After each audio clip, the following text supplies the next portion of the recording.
Hey, it's Mark here. If you enjoyed the Tim Finn interview, I've got a treat for you because we have got a lot of bonus content that was taken out of that first interview. So sit back, relax, and enjoy more Tim Finn goodness as we have a Tim Finn interview bonus content rewind selector. Alright, stop. Whatever you're doing, TJ's back, the airwaves we're chewing, rocking. A G.I. Joe podcast, interview special, questions will be asked. Will it ever stop? Yo, I don't think so, not as long as someone's publishing Joe. Artists, writers, G.I. Joe fanboys, let's get this thing started and hope we don't annoy our guest. In the studio right now, they've come in for a chat discussing when, where and how. Probing, we're going in deep. Anything left, we might as well be asleep. Questioning them about the G.I. Joe history. Unwrapping answers like a whodunit mystery. TJ interview. TJ interview. TJ interview. So this podcast is a little bit different. We had a good chat with Tim Finn, and I cut down the show to focus a little bit on his Real American book project. But in the course of that chat, we talked about all sorts of things, which has been cut and assembled into this bonus content episode. So here we go. We talk about the early days of G.I. Joe, why it was so popular, and why it endured a parallel world where G.I. Joe wasn't a success, how comics was the bottom rung of the ladder of art jobs, Transformers versus G.I. Joe from Tom Scioli, the logistics of the G.I. Joe world. We talked about the fan art month that is Cobrember, we talked about the Saw Viper, and also the size of Alsatians. So sit back, relax, and enjoy some gold standard G.I. Joe waffle.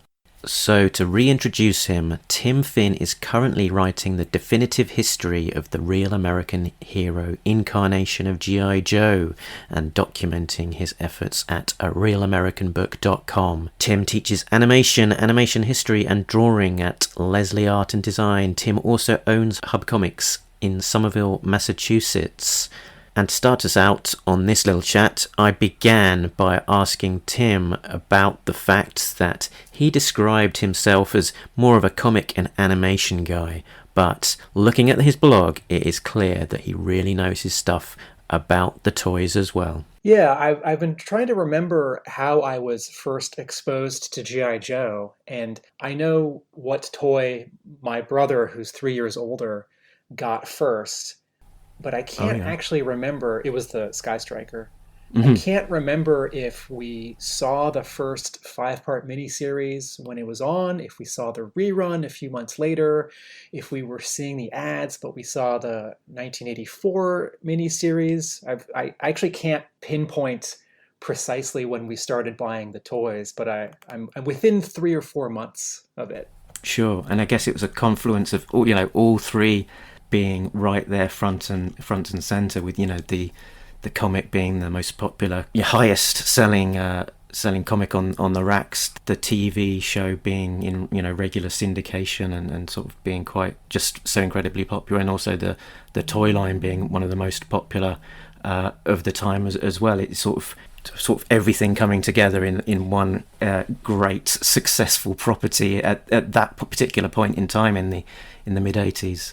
Yeah, I think in terms of marketing and product rollouts, we live in this world now where this is expected and it's normal, and it's often done well with toy, story, book, TV, movie, internet, like phone, game brands. And what Hasbro and its advertising agency, Griffin Bacall, and its animation studio, Sunbow Productions, were able to pull off in planning in 81 and 82 and then actually getting to market for 83 is not just impressive because it was done well and all the product was superior, right? Excellent toys and toy making, excellent animation and story, excellent comic book, story and art. But this hadn't been done before like this.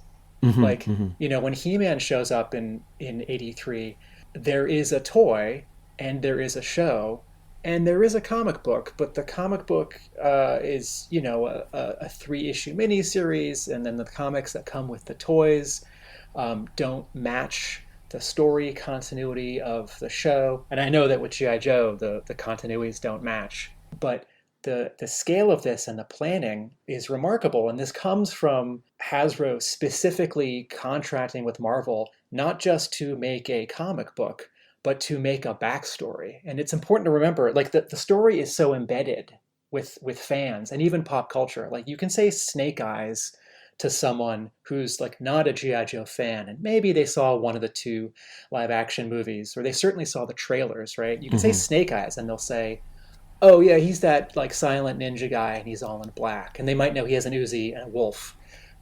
In the way that someone who's not an X-Men fan can just talk about Wolverine for 30 seconds.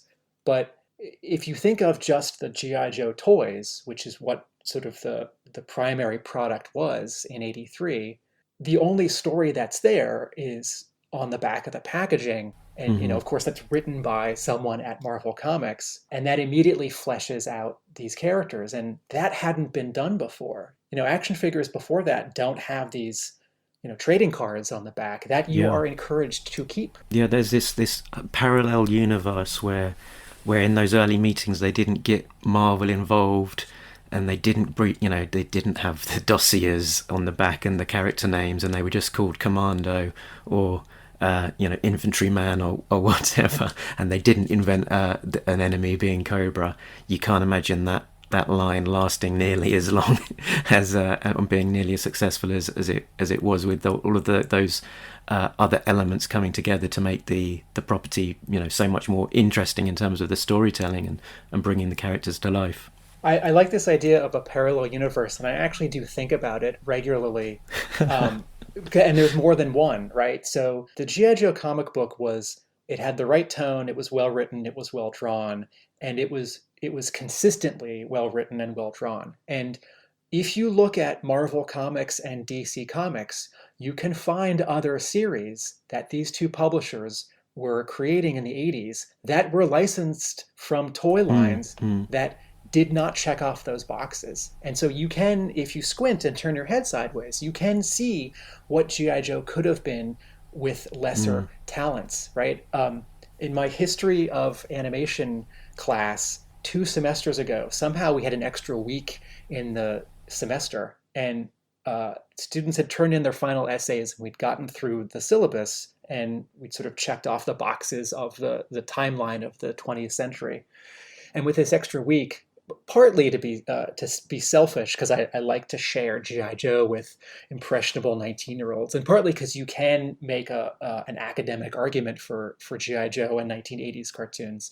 I did an informal case study on our final class where we watched an episode of Chuck Norris Karate Commandos, an episode of Mask, and an episode of G.I. Joe. And in between each one, oh, by the way, every 7 minutes when it went to commercial, I paused it and played a commercial from the 80s, like a DJ. I'm sort of live mixing. And after each one, informally, I talked and we talked about what was good and what was bad. And it's easy for a G.I. Joe fan to say, like, no, these toys are the best, or these toys are better. Or, no, this cartoon is really good. It's another thing to say, this show is better than this other show, and here's why. Yeah, for sure. I mean, there's so much more depth and characterization to it, and like you say, with the other licensed properties, particularly in the hands of Marvel and DC, they seemed like pale imitations of the source material, really, sort of often filtered through the lens of creators who, you know, it was very much a paycheck gig, and maybe didn't really understand the property. Whereas I guess with G.I. Joe, the guy who knew the property best was the actual guy behind the steering wheel of the comic, and lucked out with some enormously talented artists to round out the team as well. So it's Larry Hama, the writer of the G.I. Joe comic, often and rightly gets that credit for being a smart, talented guy who had a good take on this material for the comic book. But it's also worth remembering that Hasbro was a willing and positive partner, right? So, marketing at Hasbro in 83, 84, 85, as it's starting, like, they obviously wanted this to be a success, but they were giving Marvel Comics proper freedom, the licensing fee, right, the money that Marvel had to pay Hasbro to be able to make this comic book was nominal, and that doesn't happen anymore, right? So, if you've looked at licensed comics, like I'm going to pick on Dark Horse Comics for a moment. When Dark Horse Comics was making Star Wars comics between 92 and, 2005, oftentimes the covers were amazing, and every so often the artwork inside was amazing. But Dark Horse had spent so much money on the license that often they had to hire the less expensive artists, and a lot of those were beginning artists. And the flip side of that is that if you have a talented veteran, they probably don't want to deal with the grief of all of these different characters and vehicles and making sure that every page gets approved by not just their editor at the publisher, but also the company that controls the property. That's a real pain. And then if it has actor likenesses, that's one additional layer where oftentimes not the actor themselves, but their agent or someone representing them will look at the artwork and say yes or no. Yeah, or indeed that from the start not being allowed to use their likenesses, and then the whole look of the book just immediately being a little bit off because you've got these characters who can't look like the character from the movie, for example. Right. I've heard Larry as well talking about the fact that with these licensing comics that they often look down upon by his fellow creators, and in part because they were often given a lower rate because they effectively were taking off the licensing fee off prior to the rates that they paid the creators being dished out. So seems somewhat unfair, but seemed to be the way that it went. Yeah, it's funny that that comic books, which for decades was already the bottom rung of the ladder of art jobs. If you were a comic strip artist for newspapers, that was a legitimate job. You could be famous. You could make a lot of money off the strip and off of licensing, and you had an ownership stake in this property. If you were a political cartoonist for a newspaper, if you were an illustrator for magazine and book covers, and at the bottom of this ladder, and then if you're a fine artist and your work is in museums or galleries, right, or you're doing presidential portraits, if you were a comic book artist in much of the 20th century, that was an embarrassing job. And, at a holiday party, if someone said, oh, what do you do? In the 40s and 50s and 60s, you wouldn't say, oh, I'm a comic book artist. You'd sort of change the subject or fib. And it's funny that in this lowest rung of art jobs, there could be additional lower rung sub-rungs where it's like, oh, well, I'm drawing X-Men, I'm drawing Batman. It's like, well, I'm drawing Transformers. I'm drawing Atari Force. I'm drawing I'm drawing Mask. I'm drawing Cops. And the funny sort of turnaround on that is that, one, with these books, some of them people know them better now, 20, 30 years later, because they had these toy companies behind them and this nostalgia factor. And then specifically in the case of G.I. Joe, right? It can't be overstated that the writing on the comic book was great. And that's because the writer was and is a very smart person. And it's easy to just assume, well, the G.I. Joe comic book is going to be like jingoism and dumb and subliterate, and people might conflate it with the TV show. It's like, well, they're shooting lasers and they never get hit and they can seemingly dodge the bullets, and it's all these dumb take over the world stories. And the show has its grounding and has its smarts. The show and the comic book are, of course, very different, but yes, Larry Hama is a smart guy, and I don't want to just say this in the past tense, because the sales figures on the Marvel run for 155 issues were higher than they are now on the IDW run. But listeners, if you're not reading IDW's continued G.I. Joe or Real American Hero, it's great, and you're missing out. Well, yeah, we are talking about it on a weekly basis on the show at the moment, because we're doing a read through of the book. We started at issue 1, and over 100 episodes later, we are up to issue 260 as I speak. So that's on the Cobra's Venom.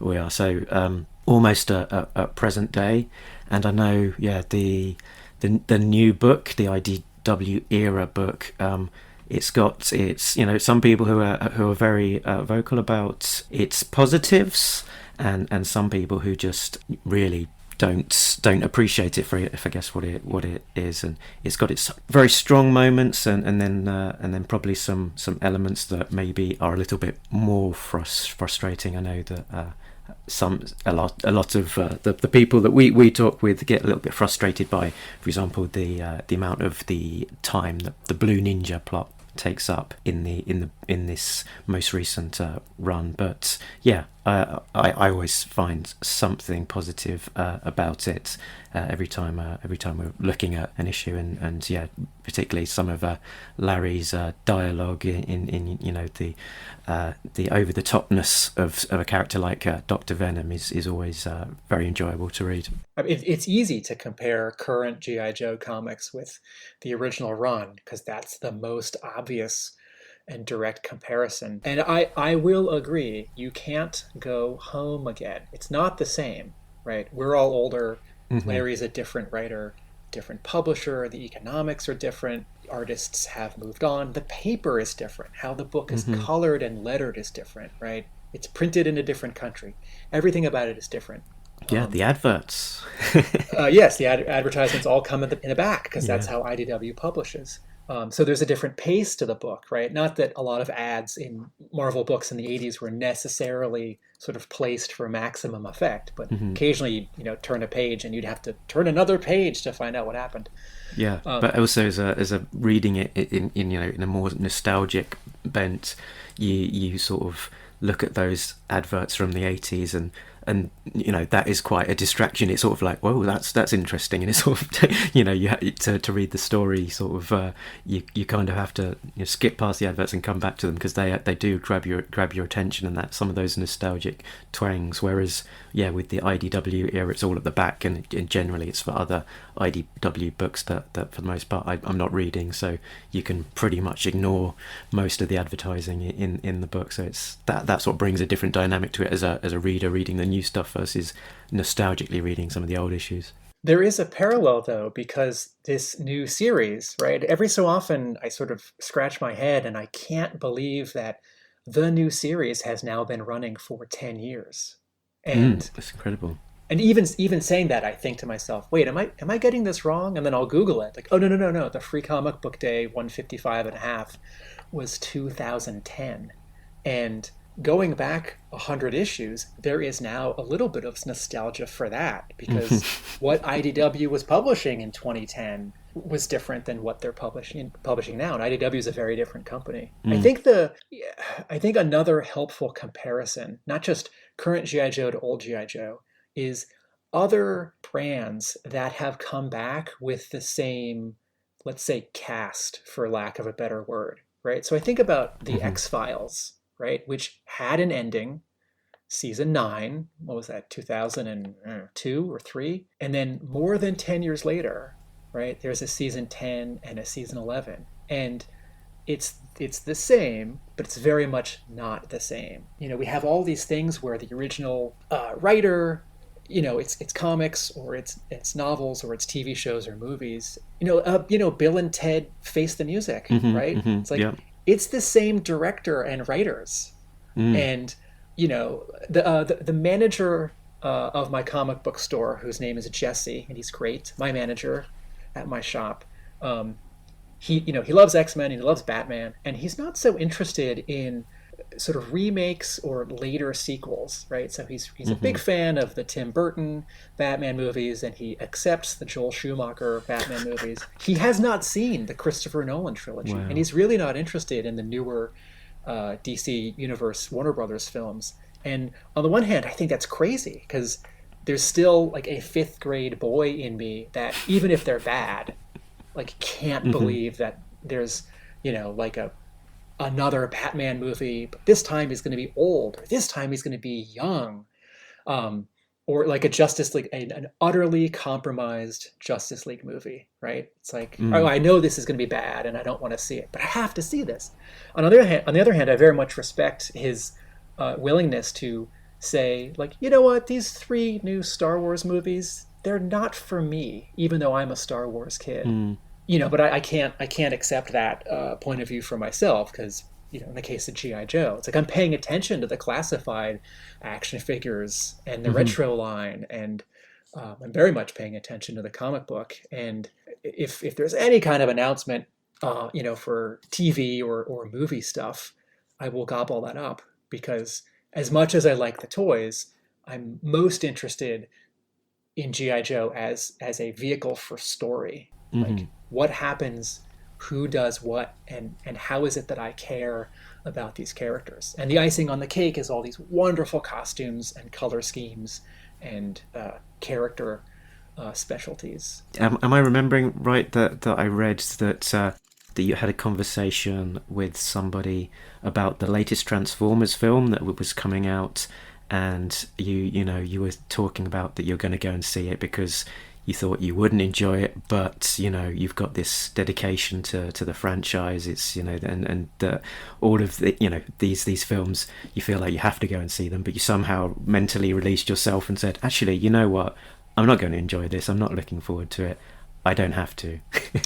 Yeah, I'd forgotten about that. So the first Michael Bay Transformers movie was good and exciting, and then the more I thought about it, I realized how flawed it was. And the second one was an upsetting mess. And then the third one, it's like, all right, well, it's in 3D, so Michael Bay has to pull the camera back and slow down a little bit, otherwise everyone's going to get a headache. And it was just so upsetting.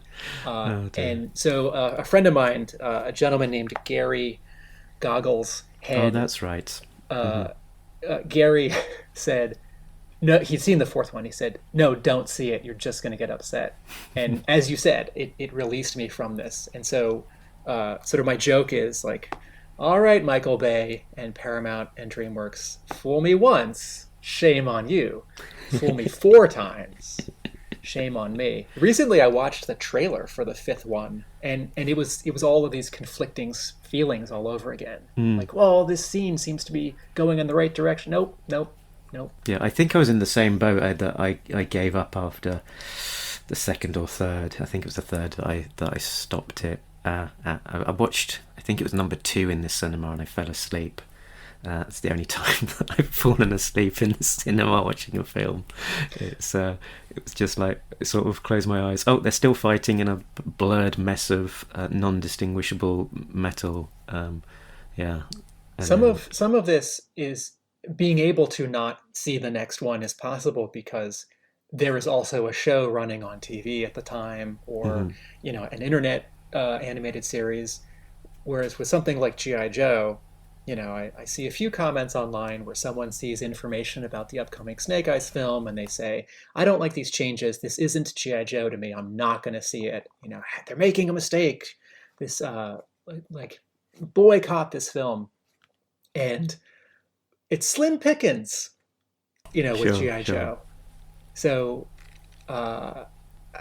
everyone can make their own decision and skip stuff that doesn't speak to them by all means. But one, I think that G.I. Joe is flexible enough that there can be this other take on it where Snake Eyes is not a blonde white guy. And as much as I would love the actor who plays him and sort of how he looks under the mask in several G.I. Joe movies to not be important, right? And we actually kind of got that in the first 2 live action movies, right? Like, he doesn't talk. He doesn't even really pantomime. He doesn't like point or wag his finger.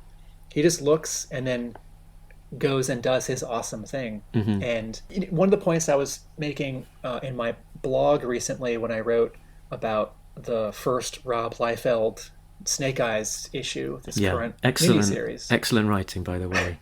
Surgical takedown. I have to say, writing about issue 1 was really fun, and then I read issue 2, and there was no fun, right? And someone said, "Are you going to write about issue 2?"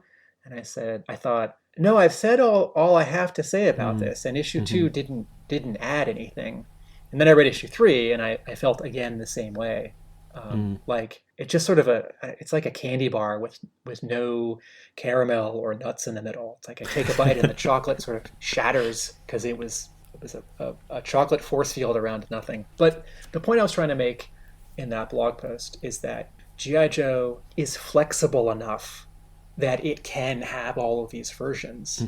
And, if we think of the differences between the 80s comic and the 80s cartoon, those differences from one to the other, they're not that big.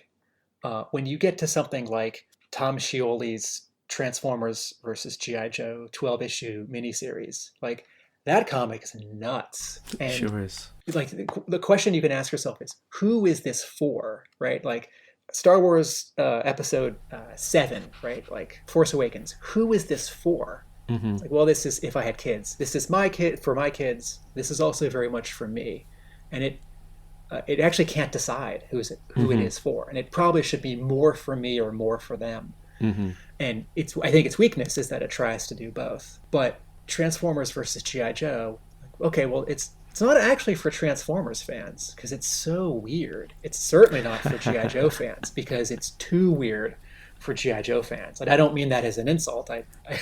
I mean that as a compliment.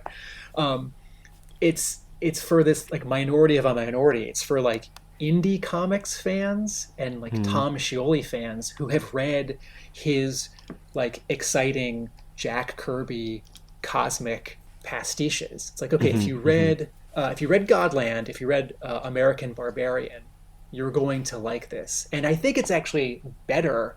Like my cousin who doesn't really read comics, her kid reads comics, she just reads a lot of novels, and she knows about G.I. Joe because she grew up in the 80s, but she can sing the theme song but doesn't know about it. I think this comic is sort of for her because all you need to know is that there are these good guys who are in like green and these bad guys who have this snake motif, and you can guess that like James Bond villains, they're gonna invent giant machines or lasers to do evil, and then you have these alien robots with their own mythology, right? So my cousin brings no expectations or baggage to that series, whereas I think you and I are reading it and we're looking for what it's going to get wrong. And when it gets something right on its own, it like creates something new. We have a hard time appreciating that because we just see it as getting it wrong. It's like, no, the Baroness can't be in charge. It's like that hasn't been done before. Like there's no expectation that she would do that. Yeah, I mean, we're quite big fans of the book actually on this show. I know Chief particularly is, and I think it kind of gets a pass from us to a degree in terms of, well, more than just gets a pass.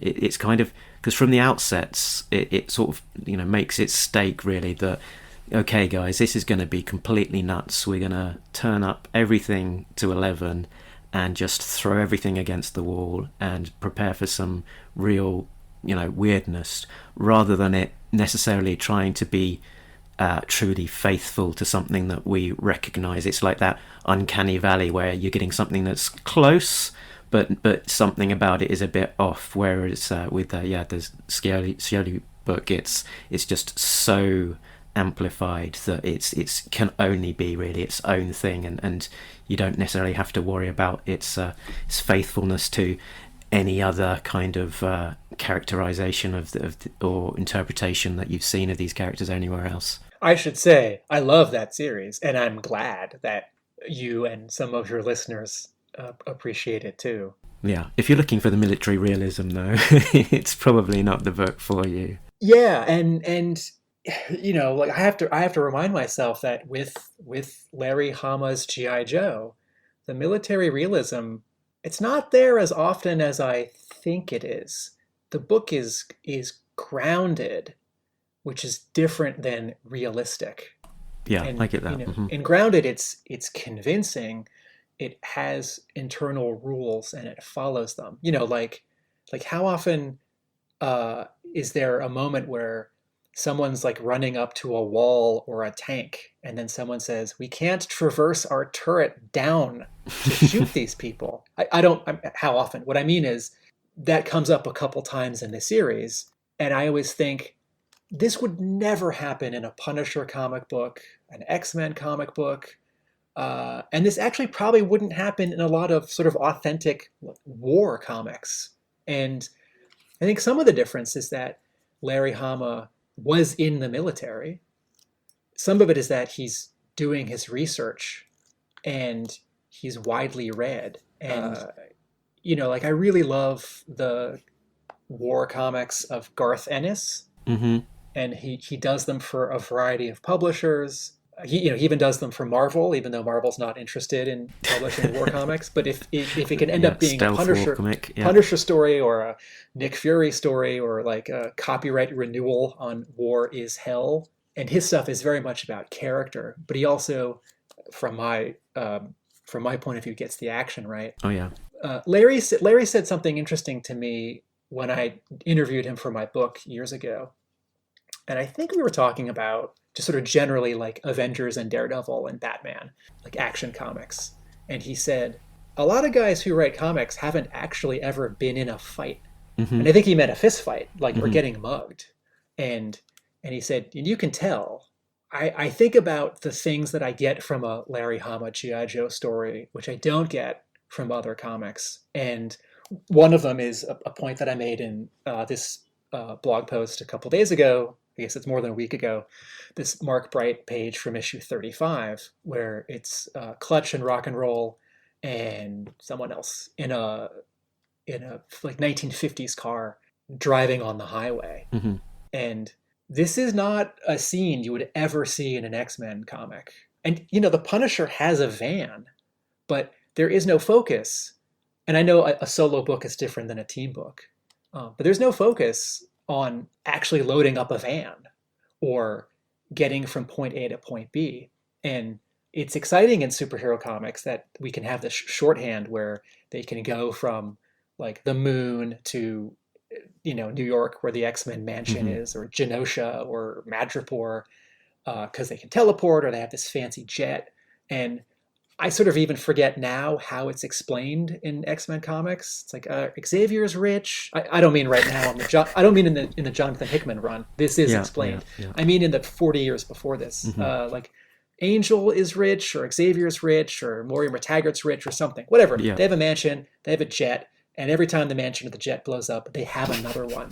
And I mean, you could do the same thing with G.I. Joe. It's like they seem to have an unlimited supply of these jets and tanks and this unrealistically deep, expensive headquarters. But it's like, well, it's military funding, so I can buy that shorthand. But like what I like so much about jumping ahead a few podcast episodes for your review of the IDW series, I think it's issue 271 or 2 or 3. But in Snake Hunt, there's this series of scenes where the Joes are going from point A to point B. They're going from the pit to somewhere. In case you haven't read it all, it's not a spoiler, but I won't identify it. And Springfield. Springfield. Since we don't know where Springfield is, it's actually kind of not a spoiler, because I guess they're going to all 50 states, all 49 states that have a Springfield. And Larry spends some time on, it's like, okay, well, these Joes have to get on that vehicle, and these Joes have to get on this other vehicle. These guys are going to fly, these guys are going to drive. And then they end up taking something that's not exciting, like a G.I. Joe vehicle, for a very small story reason. And that the scene is not exciting. It's just a bit of business. And it is both grounded and realistic. Like President Dwight D. Eisenhower got funding for the American national highway system because, as a general in the armed forces, he had, if I've got my fact right, he had conducted an exercise where he had to move a large American military force from, I forget, like Florida to Iowa, from Florida to California. And it was difficult and time consuming because we didn't have any kind of unified road system. And there was a lot of like narrow roads and not well paved roads. And he was a fiscal conservative, but he got funding for this nationalized federal highway system. And, they're all paved, they're all wide. And every so often there's a stretch that's straight and long enough that if you had to, in emergency, you could land a plane on it. And so I don't know that Larry Hama is thinking of that specifically when he spends a couple pages. I mean, it's also a way to just rattle off a bunch of names and vehicles, because that's part of the remit of this story. Every character is going to show up. And as much as I want them all to go into battle, I actually found it kind of funny It's like, all right, everyone get every vehicle up on this gantry elevator in the pit. It's like, okay, well, here's why this isn't going to work. All right, we're going to plan B. This is how we're going to get to Springfield. So there's my sort of jumping ahead to a future episode of your podcast as a little like message in a bottle comment. No, and it sort of rings with he's done similar things on a couple of occasions. That I think it's when Cobra is invading. Is it Trucial Abysmia? Where it's got all of the oil in that. Is it around about 110-ish? And yeah, just after the Joes have been shot and they've got the okay to sort of round up the entire Joe force and get them across there, and they again talking about the logistics of how we're going to do that. We've only got one transport plane, and explaining how actually they've got the go ahead from government to use this wider transport logistics force to get the entire team across, and then sort of back in the Springfield invasion as well. Again, they sort of had in issue 50 or so that they had these sub teams, and they're all sounding off in their various transports, doing a name check ahead of the operation, and sort of it's all it is it's necessarily a head count in some of those pages, but as a fan, it's quite enjoyable just seeing those roll calls and them all prepped and ready to go ahead of the actual battle itself. What's interesting with G.I. Joe is, besides the logistics, like in the TV show, what I call the green guys, the generic backup soldiers, green shirts. Yes, thank you, green shirts. I never liked them. I think as a viewer, it stuck out to me that none of them spoke, none of them were identified. The Joes, there wasn't even a scene where one Joe who's got a code name and a specific costume says, like, hey, green shirts, load up, or toss me that backpack, right? And then the guy would nod. And, part of it is a budget, because if anyone talks, that's an actor that you have to pay. But to me, and I think my brother pointed this out, because he was reading military books and he was building model airplanes and later taking martial arts. And he said to me, G.I. Joe is basically Delta Force. They wouldn't have those guys. Like, G.I. Joe isn't the army. It's 5 or 30 or 100 guys and women, who go in occasionally on special missions.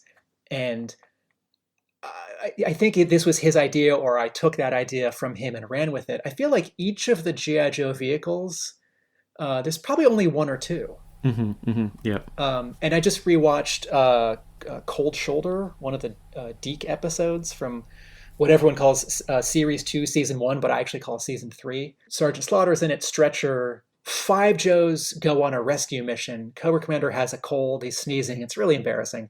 And all the Joes are driving the avalanche. There are like 4 avalanches in this scene. And there are 4 Joes. It's not even 2 Joes, one in the cockpit and one in that like submarine pod. And I think it's because sort of quietly the directive from Hasbro to the animation people is put this stuff on screen. We want to sell toys. And I don't know that they thought kids were going to buy 2 or 3 of every vehicle, but they don't want to dissuade them from that.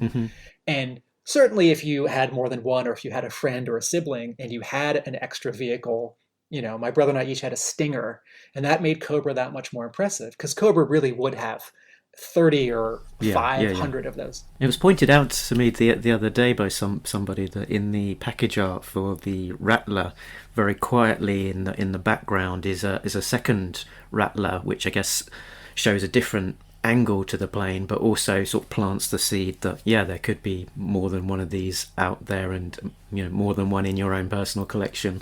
Absolutely.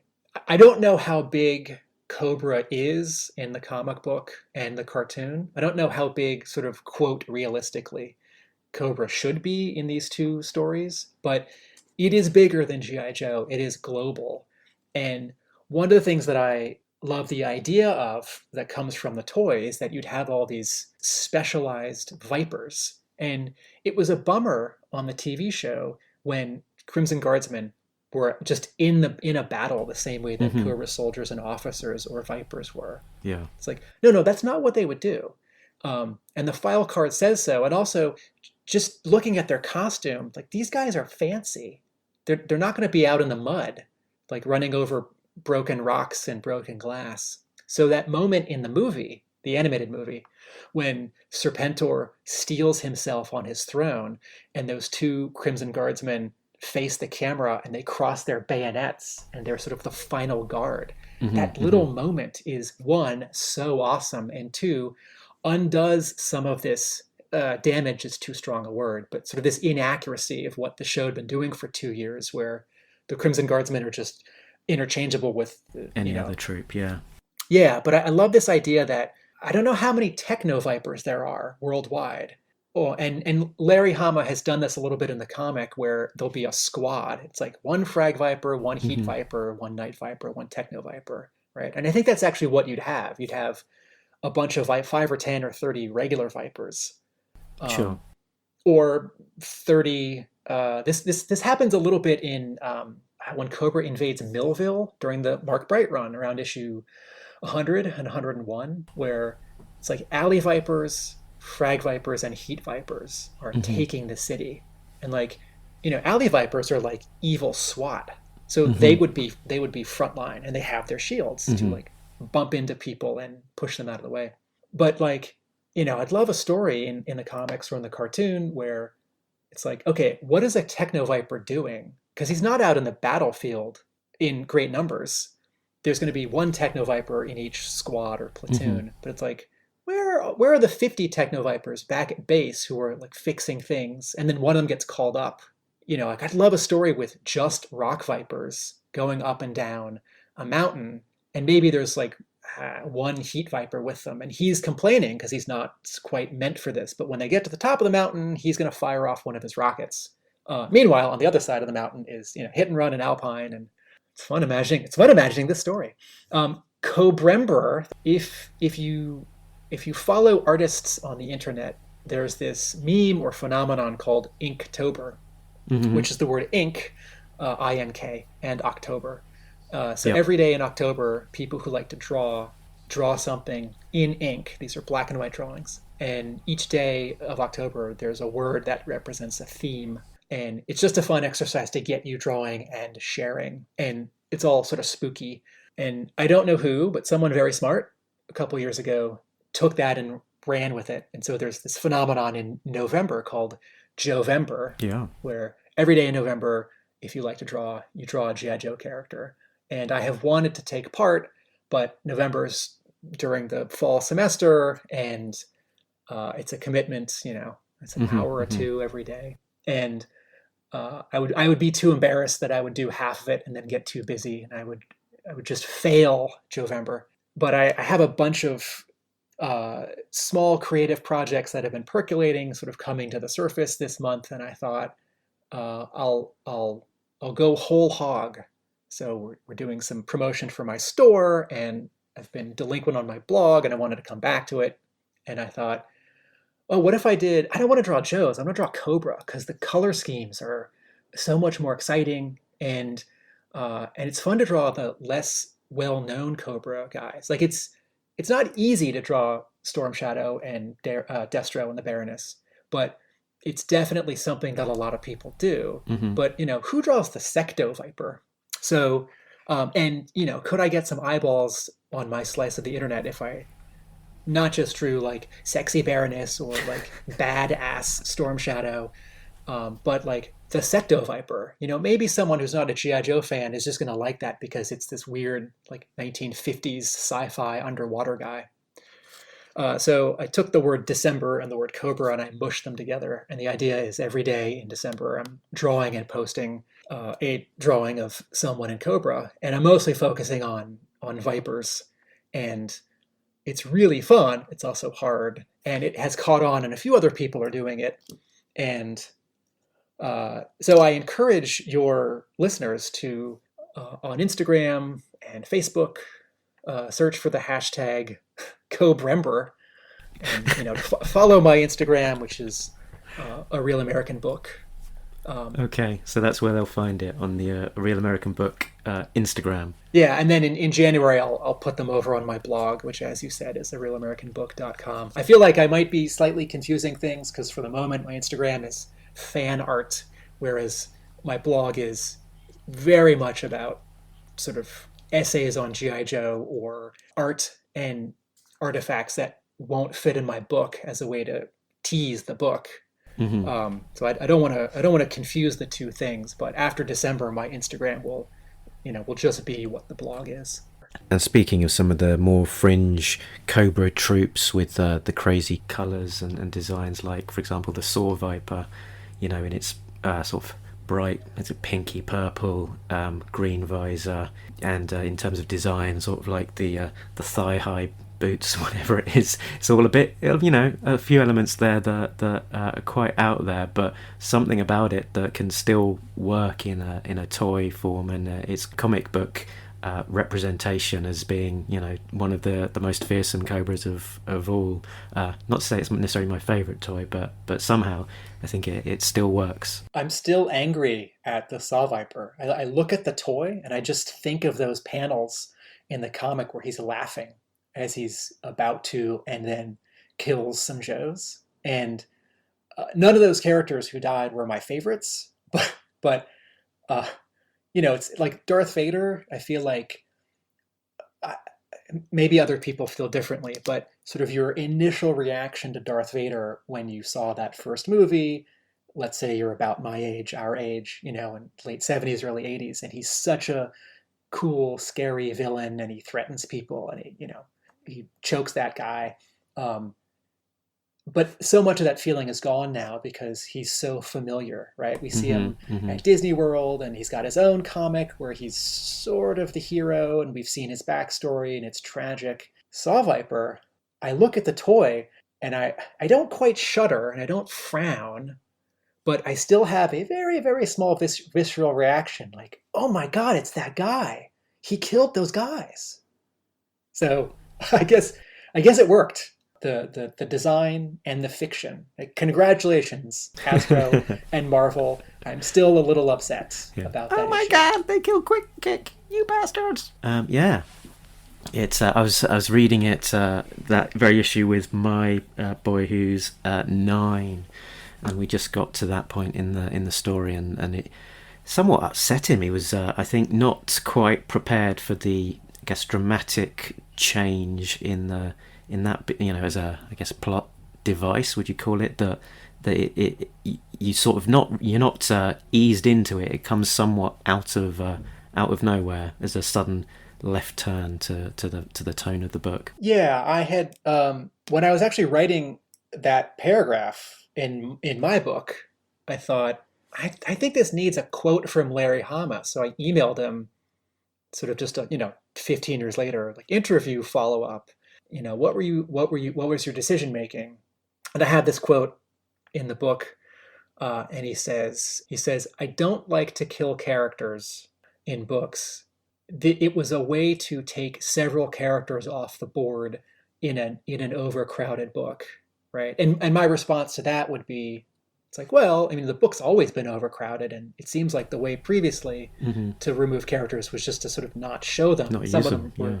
Some of them were tired or had other jobs. It's like, we haven't seen so-and-so in 40 issues. And I think so. And then he also said, but, actually a lot of decisions, very specific decisions for one plot point or another, I don't remember.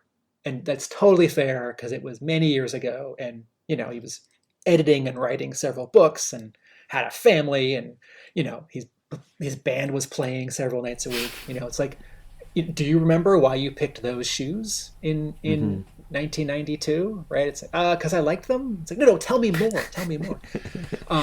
But I think there's a scene, and I forget what issue it is in the current IDW run. I want to say it was about 20 issues ago, and it's I can't remember. Cobra Commander throws 2 or 3. I forget if it's like a CEO in the trunk of a car. Oh yeah, yeah. Can you help me out? When he's taking over, or it's Broker Beach or something like that, and he's just bought it out. And is it Is it that they look? Are they the? Or is it the local mafia or the councilman who were trying to sort of hold him to account, and he just So bundles yeah, him into thank the you. car? So he throws in the trunk, closes it, pulls out a pistol, and shoots into the trunk and walks away. And it's shocking. And I thought, well, yeah, this is Cobra Commander. We see him lose more often than win, but like he is a terrorist. And every so often when the book shocks us, that's a good thing. And part of sort of reclaiming that scene where the Saw Viper kills those Joes, um, I mean, I could spend a half hour talking about just how that scene works and what it means to me. But um, I own a page from that issue, and it's the Oh wow. page where the Joes decide to go after him. Hmm. And there's a scan of one panel of it in my Rob Liefeld Snake Eyes Dead Game blog article, where I'm comparing how a scene can be told. But I bought it because I like to own GI Joe original artwork. It's Ron Garney's first professional work, and Oh wow. I like his stuff a lot. And he did an interview for Modern Masters, which is not quite a magazine. It's like a book series published by Two Morrows. And a couple paragraphs, because the interview is chronological for his career. And the point is made like, talk about getting dumped in the deep end, right? Like you're brand new to comics. You have to draw a book that's got this major cast, all these costume designs, all these vehicles. It's in the middle of a story. It was probably behind schedule slightly because Mark Bright had just left and they're like about to find a new artist. And it's sort of thankless, right? Because it's like a kid book or a toy book. But I think he did a great job. And the final panel of that page that I own is it Cross Country Duke and Falcon? It's them with grim determination, like head and shoulders, and I think one of them is cocking his pistol, and it's like, we're gonna go get him. And I don't love the inking in that issue either. Garney's penciling was a little loose because he was rushing or not confident, or the inker, I forget who it is. Yeah, it's Fred Fredericks, and I think he had quite a light touch to a lot of his inks that I don't know if that's the right description really, but sort of gaps left for not really necessarily the bold, confident lines that we've been used to seeing in some of the book. Yeah, although didn't Fred Fredericks ink Ron Wagner on Nth Man? Oh, I don't know the answer to that. I think he did, and and I'm sorry to everyone if I'm wrong there. And that might be the difference between Ron Wagner, sort of like with a proper schedule, more confident because he'd now been drawing professionally for a couple of years, and comfortable working with Hama, who he had just done a run on GI Joe with. Whatever the case, right? When anything looks rushed or loose in comics, if it's a particular artist who draws that way, that's probably the answer. And if it's not that, the answer is almost always scheduling. And it's not like the penciler's lazy or the penciler is slow. It's often the writer or the editor got the penciler the script late, or got them the script but not the reference, or they were drawing on time, but then someone said, well, you have to redraw this page and we're not giving you any more deadline, right? But though that page is looser than I'm used to for G.I. Joe, what I like about owning original pages is that oftentimes a Larry Hama G.I. Joe page just tells a story within 5 or 6 panels. Like a couple guys are talking in the first panel, they do something or say something, and then in the final panel, there's a tiny bit of closure, right? Like this page, the final panel is these 3 Joes saying,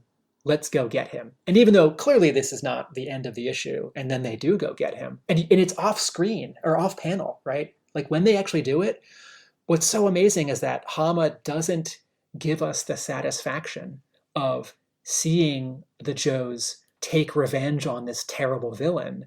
They just have his, they have the dog tags? I forget. Snake Eyes drops down the Saw Viper's machine gun, implying that he'd taken him down off panel. And, like if you, like issue 250, where Dawn Marino is fighting Firefly on the train in Tokyo, right? Like we want this final battle to be her killing him or maiming him. And actually a lot of Larry Hama's stories are about forgiveness or acceptance. Yeah.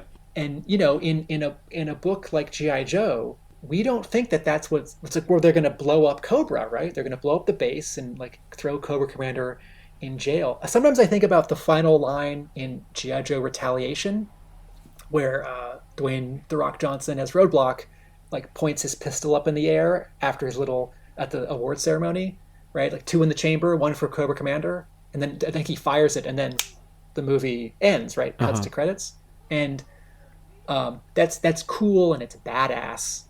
I'm not sure if they had done a third movie in that continuity. I don't think I want to see Roadblock in the movies actually kill Cobra Commander. Yeah. In Avengers the Endgame, the story ends for the 2 main Avengers in a really satisfying way, and differently for both. And like the actors are getting older and their contracts are up. It's like, let's do this. That's great. And like the G.I. Joe story doesn't need to go on forever, like in the movies, the way that G.I. Joe goes on forever in the comics. But at the end of the first movie, when they just have him as a captive, it's like, I think that's how this. It's sort of too much to shoot him, because I don't want to see him. I don't want to see a Cobra Commander weakened or emasculated. Like it would be enough to see him, like, I don't know, some debris falls on him and he's crawling, and Roadblock walks up to him and puts his foot on his back, and the camera tilts up and the sun's behind Roadblock and he's silhouetted, and I mean he can point the gun down and say, like, you're mine, and he picks him up and cut to black, and he's like, I'm in jail, I'll get you. So let's plot out the third live action movie that didn't get Sounds made. like that's what's happening. Oh dear. And on that speculation of what the future of the G.I. Joe movies could have been, we will leave our extra bonus waffle content right there. Hope you enjoyed it. We have been Talking Joe, and you can find us on all of the normal places. Talking Joe Comics on Instagram, Talking Joe at G.I. Joe Podcast on Facebook, and you can find Tim over at arealamericanbook.com. Hope you enjoyed that chat, and as always, when all's said and done, you can catch us down the road, because we've been Talking Joe, and we're all out of Joes. And also, this time, out of Tim Fins. Laters.